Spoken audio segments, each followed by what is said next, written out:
Bonjour tout le monde, je suis avec Jean-Yves Dionne pour notre quotidienne de vidéos et aujourd'hui je vais te poser une question. Moi j'entends parler beaucoup de maladies inflammatoires au niveau de l'intestin et tout ça, puis c'est jamais vraiment clair. Est-ce que tu peux un peu me démêler tout ça? Tu as raison de poser la question parce qu'il y a énormément de désinformation là-dessus. Une maladie inflammatoire, ce n'est pas un intestin irritable. C'est deux concepts différents. Et il y a plusieurs choses. La maladie inflammatoire, ce qu'il faut comprendre, c'est que la muqueuse est altérée, l'intestin change, puis si tu vas plus loin, là, maladie de Crohn, colite ulcéreuse, etc., il vient des ulcérations et éventuellement, si tu pousses tout ça plus loin, le médecin est comme obligé de faire un trou et d'enlever un morceau. On est loin, là. L'intestin irritable, c'est d'abord une sensibilité au ballonnement. Alors, tu manges sur des choses, ça fermente, ça ballonne et ça fait mal. Alors, il y a le problème de ballonnement, qui est une fermentation. On parlait de dysbiose, donc un microbiote. Là, je m'amuse avec mes petits mots à moi. Là. Le microbiote, c'est le nouveau mot pour la flore intestinale. On ne dit plus flore intestinale parce que c'est pas un jardin avec des fleurs en dedans. Alors, c'est ça. Donc, la dysbiose, c'est une perturbation avec des mauvaises bactéries qui poussent, qui ne sont pas en soi, une par une, pathogènes. C'est l'ensemble qui est déséquilibré. Il y a donc une formation de métabolites, de produits de sécrétion qui deviennent pro-inflammatoires. Alors ça, c'est le début de l'intestin irritable et là, ça va t'amener à fermenter. Tu manges une pomme, tu as mal au ventre. Oui. Alors le premier outil, c'est la diète FODMAP. Fructo, oligo, di, mono, saccharide et polyol. FODMAP. Ça, c'est une diète très restrictive qui enlève tous les fermentescibles, tout ce qui peut ballonner. Okay. C'est la meilleure façon, mais ça doit être transitoire parce que tu comprends tout de suite qu'il faut que tu remettes des fibres à un moment donné. Là, tu peux pas être à vie là-dessus. Et voilà. Donc ça, c'est le début pour l'intestin irritable. Et là, on parle des probiotiques, on parle des oméga 3. Dans une capsule antérieure, on a parlé de la glutamine. Bon, ça peut être utile là-dedans. Mais quand tu parles de la maladie inflammatoire, c'est comme une génération après. Et à la base, puis là, la science n'est pas claire là-dessus, mais ce qui est le plus prometteur, c'est une intolérance alimentaire sévère à quelque chose. Alors, la première qui vient en tête de liste, c'est la maladie cœliaque, qui est une intolérance immunologique au gluten. Pourquoi elle apparaît? Pourquoi elle augmente? Pourquoi c'est plus vrai que c'est 1%? Mais là, il y a toute la notion de l'agriculture, puis des cultivars, puis des pesticides. Bon, c'est un autre dossier, on peut en parler longtemps. C'est complexe et c'est pas clair. Mais toujours est-il, cette maladie-là est en augmentation dans la société, tout comme l'intolérance au gluten non cœliaque, dont je fais partie. Mais moi, j'ai ça depuis 20 ans avant qu'on en parle dans la mode, là, fait que c'est autre chose. Alors ça, que ce soit le gluten, que ce soit la caséine des produits laitiers, que ce soit les lectines qu'on retrouve dans toutes sortes de plantes, notamment les solanacées, tomates, piments, aubergines, patates, il y a des gens qui vont réagir à différentes choses, qui vont entraîner une cascade qui crée de l'inflammation.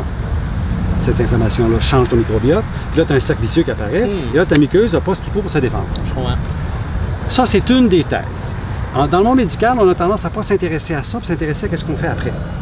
Alors là, qu'est-ce qu'on fait? Anti-inflammatoire, salazopyrine, cortisone, méthotrexate, qui est un médicament qui inhibe l'immunité, pour empêcher la progression. Mais ça ne règle pas le problème. C'est là.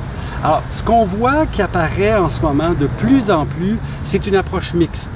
Où, regarde, j'ai beau te donner la meilleure diète, si tu as mal au ventre, tu as mal au ventre, si tu as des trous et des hémorragies, il est un peu tard. Ça n'empêche pas la diète.